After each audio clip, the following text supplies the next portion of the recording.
I'm your host, Whiskey Mike, and this is MPN. Tonight, we examine a world caught between the shadow of global intrigue and the quiet, persistent battle for the human mind. We begin with Russian SFB's allegation of a Polish Ukrainian assassination plot against General Vladimir Aleskev. But as the East pushes narratives of foul play, a different kind of survival is unfolding in northern Italy. We bring you the latest on skiing icon Lindsey Vonn, who remains in stable condition following a gut-wrenching high-speed crash at the Milano Cortino 2026 Winter Games. Also, the shadow of Jeffrey Epstein continues to lengthen, consuming the legacy of Lord Peter Mandelson in a criminal investigation that has reached the very doors of the House of Lords and the emergency legislation that could strip a veteran statesman of his title.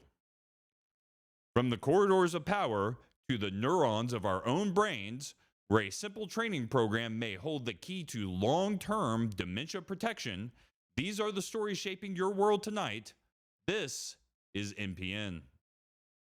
The Russian SFB has formally accused Ukraine and Poland of collaborating on an attempt to assassinate Russian General Vladimir Alexeyev.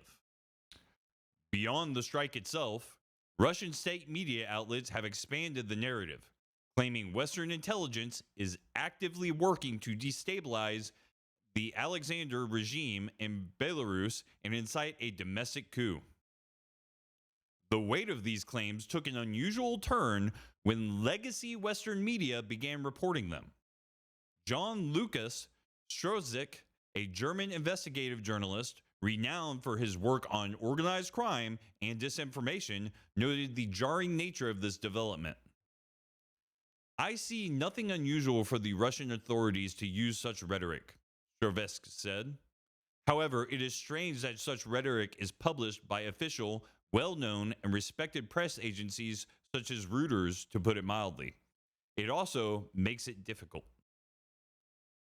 Strozik's point highlights a dangerous paradox in modern journalism. When a respected global outlet like Reuters carries a claim, even if presented as an unverified allegation from the Kremlin, it inadvertently grants that claim a layer of institutional merit and visibility it might not otherwise achieve.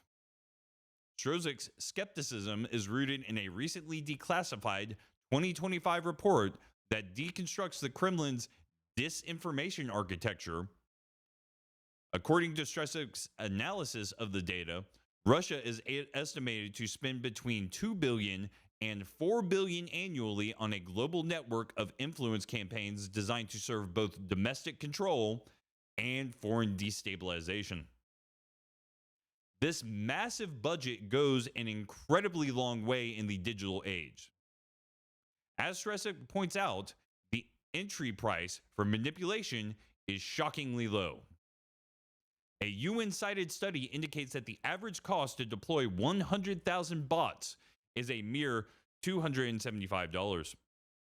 This small investment buys a digital army capable of liking, sharing, and commenting across all major social media platforms to create the illusion of a grassroots consensus. On the high end of the spectrum, the recent Tenet Media case revealed a $10 million budget used to infiltrate Western media circles. This operation didn't rely on bots, but on building entire networks of human influencers and sponsors to parrot specific talking points to unsuspecting audiences. The combination of low-cost automation and high-dollar influencer recruitment creates a fire hose of falsehood that makes it increasingly difficult for the public to discern fact from state-sponsored fiction. When official agencies report on these narratives, they are often navigating a minefield where the goal of the propaganda isn't necessarily to be believed, but to create enough noise that the truth becomes a secondary concern. Skiing icon Lindsey Vonn, age 41, had a tragic end to her last Olympic appearance at the Milano Cortina 2026 Winter Games. Just 13 seconds into her downhill race, Vonn's right shoulder and arm struck a gate. This collision caused her to spiral down the slope and crash. Vonn received medical care on the mountain for more than 10 minutes before being airlifted by helicopter to a Cortina clinic. She was later transported to Califacelo Hospital in Treviso, where she had surgery for a complex tibia fracture in her left leg. The hospital released a statement regarding Vonn's health, saying, Lindsey Vonn underwent orthopedic surgery to stabilize a fracture in her left leg. After the surgery, her team echoed the hospital's thoughts, confirming she was in stable condition and in good hands with a team of American and Italian physicians.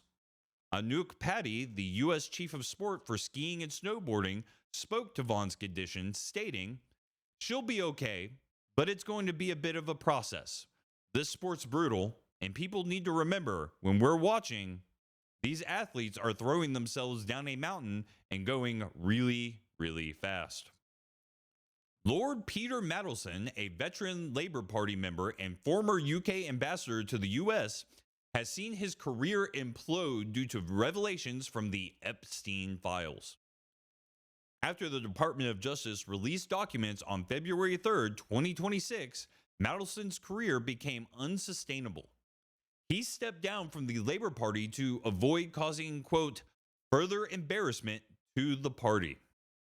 Amidst this, Lord Mandelson was also facing immense pressure to resign from the House of Lords and the possibility of legislation to revoke his title. Scotland Yard has initiated a criminal investigation into Lord Mandelson's alleged misconduct in public office. This stemmed from allegations that Mandelson leaked confidential, market-sensitive government information to Jeffrey Epstein. The most serious allegations concerned Mandelson's actions as business secretary during the 2008 to 2009 financial crisis. Documents suggest that Mandelson worked to weaken a 50% super tax on bankers' bonuses. This tax was meant to stop the banks from using taxpayer bailout funds for private bonuses over £25,000. Emails appear to show that Mandelson was informing Epstein on his efforts, trying hard to amend the policy. Lord Mandelson also allegedly proposed that CEOs of major banks like Jamie Dimon of JP Morgan should mildly threaten the UK Chancellor to kill the tax. The files also exposed wire transfers of $75,000 from Epstein to accounts connected to Mandelson or his partner, as well as a £10,000 payment for his partner's schooling. Mandelson has stated he has no record or recollection of these payments. But the investigation into potential collusion regarding the EU bailout and UK banking policy is ongoing. The investigation also uncovered a pen name of John Pound, whom was supposedly being used with a private email address to forward secure memos to Mandelson, who then reportedly passed them to Epstein. Search warrants went out on February 6, 2026, and police conducted searches at two of Mandelson's properties, a home in Camden, North London, and another in Wiltshire. They were seen removing evidence, including electronic devices. The political ramification from this has Prime Minister Keir Starmer calling the leaks an inexcusable and unpatriotic act. He has ordered a review of all of Mandelson's government contacts. While Mandelson has retired from the House of Lords, the government is drafting emergency legislation to strip him of his noble title, a measure not taken since the Titles Deprivation Act of 1917. This has sparked a debate about how Mandelson was appointed as U.S. ambassador, with Starmer alleging that Mandelson lied repeatedly to vetting officials. The government has agreed to release approximately 100,000 documents related to the appointment, which are being reviewed by the Intelligence and Security Committee. On Sunday, February 8th, 2026, the office of His Holiness, the Dalai Lama, in Dharamsala, issued a direct rebuttal to rumors circulating after the Department of Justice's latest release of over 3 million documents. The office stated, "We can unequivocally confirm that His Holiness has never met with Jeffrey Epstein or authorized any meeting or interaction with him by anyone on His Holiness's behalf." While the spiritual leader himself is not personally implicated in any wrongdoing, his name and administrative circle appear more than 169 times in the files. The scrutiny largely centers on Lama Tenzin Gyaltsen, a former personal emissary for peace, who was suspended in 2017 following separation corruption allegations. Files show a $1 million budget from 2012 intended for a residence meant to host the Dalai Lama. An email from Epstein dated May 10th, 2025 mentions a student named Tenzin who was to lead an ethics initiative at the MIT Media Lab. Despite the high-frequency mentions, independent reviews suggest the vast majority, roughly 130, are simply compiled press clippings and generic references to Buddhist philosophy found within Epstein's extensive digital library. At 0500 GMT on Monday, February 9th, 2026, the plant in Niigata successfully returned to life. This marks a massive milestone for TEPCO, Tokyo Electric Power Company, as it is the first time the utility has operated a commercial reactor since the 2011 Fukushima triple meltdown. The restart is a critical component of Japan's 2050 carbon neutrality goal. The sheer scale of the plant is unmatched globally, with 7 reactors. Its total capacity is roughly 8.2 gigawatts. A January restart was aborted after a monitoring alarm detected slight electrical fluctuations in a cable. While the levels were safe, TEPCO opted for a full reinspection to restore public confidence. Beyond climate goals, Japan's government is incentivizing nuclear restarts to provide the massive, steady electrical loads required by new domestic AI data centers. Safety remains the primary concern. Since Fukushima disaster, 14 of Japan's 54 reactors have returned to service. However, in Niigata, a recent survey showed 60% of residents remained opposed to the restart, citing the region's vulnerability to seismic activity. In a significant strategic reversal, Elon Musk announced that SpaceX is now prioritizing the moon over Mars for its immediate habitation goals. On February 9th, Musk posted on X, "For those unaware, SpaceX has already shifted focus to building a self-growing city on the moon, as we can potentially achieve that in less than 10 years, whereas Mars would take 20 plus years." The shift aligns SpaceX more closely with NASA's Artemis program. Harvard professor Avi Lieb noted that the moon is much more practical due to its proximity.